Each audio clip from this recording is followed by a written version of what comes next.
4 hakim, 2 pengacara, dan 1 panitera telah ditahan Kejaksaan Agung terkait perkara suap vonis lepas ekspor minyak sawit mentah di Pengadilan Negeri Jakarta Pusat. Ya, Kejaksaan Agung Republik Indonesia juga telah mengamankan barang bukti 7 unit mobil mewah, 21 unit kendaraan roda 2, 7 unit sepeda, dan ratusan lembar mata uang asing atas kasus suap penanganan perkara ekspor CPO atau minyak goreng mentah. Dan pemirsa, berikut laporan rekan Jessica Winoto dari Gedung Kejaksaan Agung Jakarta.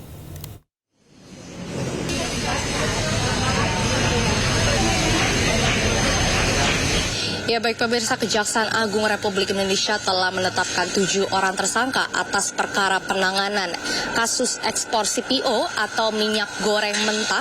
Dan dari penetapan ke-7 tersangka ini diketahui dibagi menjadi 2 hari, yaitu yang pertama berada di hari Sabtu 12 April 2025 dengan atas nama tersangka Arif Nurianta, Marcella Santoso, Arianto, dan Wahyu Gunawan. Sementara untuk hari berikut yaitu di hari Minggu 13 April 2025 ada 3 tersangka lainnya yang baru ditetapkan, yaitu atas nama Juyamto, Agam Syarif Bahrudin, dan juga Ahli Mutarom.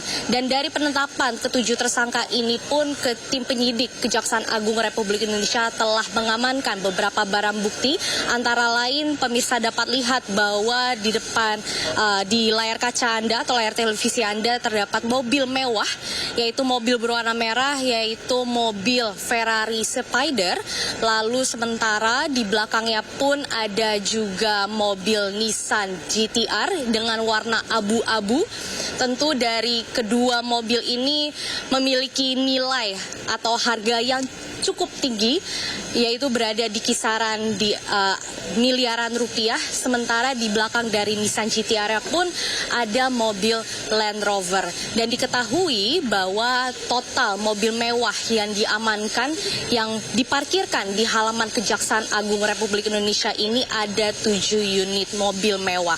Sementara dari 7 unit mobil mewah ini pun ada beberapa 21 unit motor atau kendaraan roda 2, dan sempat kami melihat bahwa tadi ada beberapa merek motor yang cukup besar dan cukup mewah dan mahal, yaitu ada Harley Davidson, BMW, Vespa, dan lain sebagainya. Sementara selain dari mobil mewah, motor kendaraan 2, lalu juga ada yang diamankan 7 unit sepeda. Dan dari seluruh barang bukti ini, tim penyidik Kejaksaan Agung Republik Indonesia telah mengamankan dari beberapa tempat, yaitu tepatnya dari 3 provinsi, yaitu Jepara Jawa Tengah, Sukabumi Jawa Barat, dan di Jakarta. Dan atas terkuaknya kasus suap kepada beberapa hakim, tentu ini menjadi tanda bahwa kasus jual beli vonis atau putusan masih sering terjadi di Indonesia. Dan informasinya bahwa para tersangka ini telah ditahan di Rutan Salemba cabang Kejagung. Dari Jakarta, Jessica Winoto, Muhammad Damar, iNews melaporkan. 4 hakim yang terjerat suap kasus ekspor minyak goreng pernah jadi sorotan publik saat menangani kasus-kasus besar. Ya, mulai dari sidang kasus KM50, pembunuhan Brigadir Yosua, penyiraman penyidik KPK Novel Baswedan, hingga kasus yang menjerat petinggi FPI Rizik Syihab.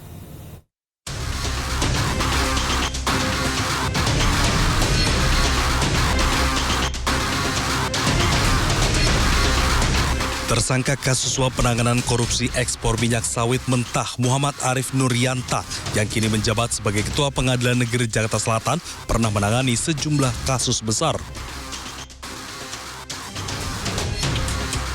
Nama Arif sebelumnya pernah menjadi sorotan publik saat memutus vonis bebas terhadap terdakwa penembak Laskar Front Pembela Islam atau dikenal dengan peristiwa KM50.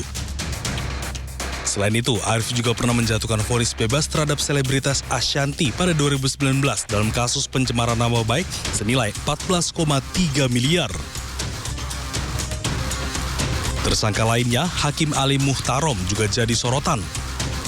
Ia merupakan salah satu hakim Pengadilan Tipikor Jakarta yang sempat menangani sejumlah perkara seperti kasus korupsi PT Asabri, kemudian kasus korupsi mantan Gubernur Papua Lukas NMB, kasus korupsi BTS 4G Kemenkominfo, hingga menangani perkara korupsi impor gula. Dalam kasus ini menjerat mantan Menteri Perdagangan Thomas Lembong. Usai Ali Muhtarom jadi tersangka, posisinya dalam penanganan perkara ini digantikan hakim lain. Hakim lainnya yang jadi tersangka adalah Juyamto. Namanya mencuat setelah menangani kasus penyiraman air keras terhadap penyidik senior KPK Novel Baswedan pada 2019.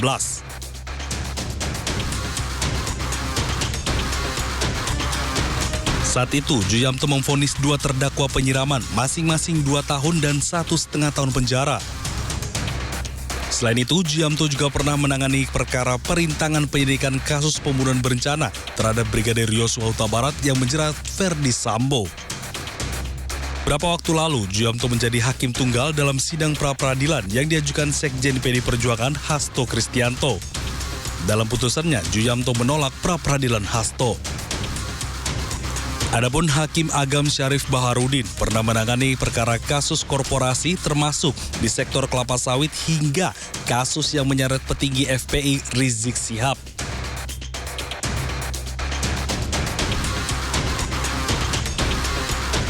Terkait kasus kerumunan yang melanggar protokol kesehatan di masa pandemi COVID-19 di Megabendung Bogor, Jawa Barat.